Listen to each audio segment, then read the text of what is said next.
सद्गुरु महाराज की जय। आइए आगे का सुनाती हूँ।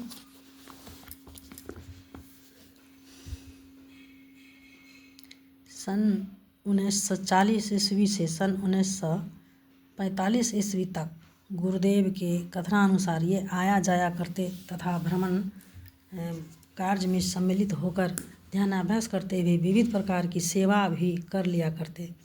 इसी क्रम से सन 1946 ईस्वी में सत्संग योग के द्वितीय संस्करण का शुद्धि कार्य संपन्न कर गुरुदेव की आज्ञा अनुसार सन 1948 ईस्वी तक मनिहारी सत्संग मंदिर में रहकर ध्यानाभ्यास सत्संग तथा अन्य आवश्यक सेवा कार्य करते रहे।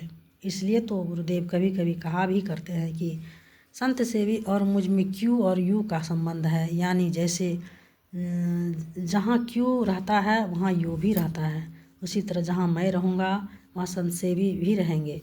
मेरे बिना उनको नहीं बनेगा और उनके बिना मुझको नहीं बनेगा। इनकी आज्ञान गरिमा को देखकर आप यह भी कहा करते हैं कि ये हमारी मस्तिष्क है। आप मात्र कहते ही नहीं हैं बल्कि मृषा न होई ही देव ऋषि वाणी को चरितार्थ कर अपनी कृपा से आपने इनको संत मत सत्संग में शीर्ष स्थान दे रखा है। तभी तो क्या धनी क्या निर्धन क्या वैदिक क्या अवैदिक सभी जन साधारण से लेकर बड़े बड़े विद्वान डॉक्टर वकील इंजीनियर प्रोफेसर प्रिंसिपल और ऑफिसर वर्ग तक के लोग भी इनसे शिक्षा और दीक्षा पाकर आत्म संतुष्टि का बोध करते हैं। सन 1970 ईस्वी से परम पूज्य गुरुदेव ने इनको विधिवत दीक्षा देने का पूर्ण अधिकार दे दिया है। अब तक इनके द्वारा दीक्षित लोगों की संख्या 30,000 से अधिक हो चुकी है।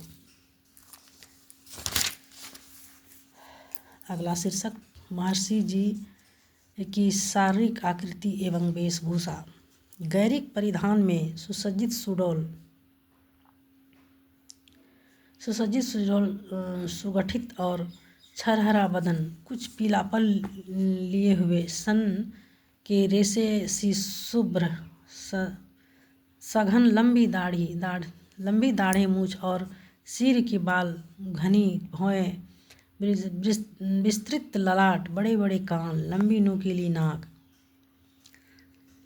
अचपल नेत्र सहित गुरुदेव की प्रशांत सुदीप्त मुखाकृति किसको नहीं अपनी ओर निर्निमेष दृष्टि से देखने के लिए बाध्य करती। गुरुदेव के ललाट में 7 रेखाएं हैं और बाएं भाग में अंत ऊपर की ओर मांस का थोड़ा सा उभार है, जिसे क्षेत्रीय बोली में हम लोग टेटना कहा करते हैं। बाएं कपोल पर एक काला सा तिल का दाग है, जिसे तिल कहते हैं। इसी के बगल में थोड़े से भाग में लहसुन है।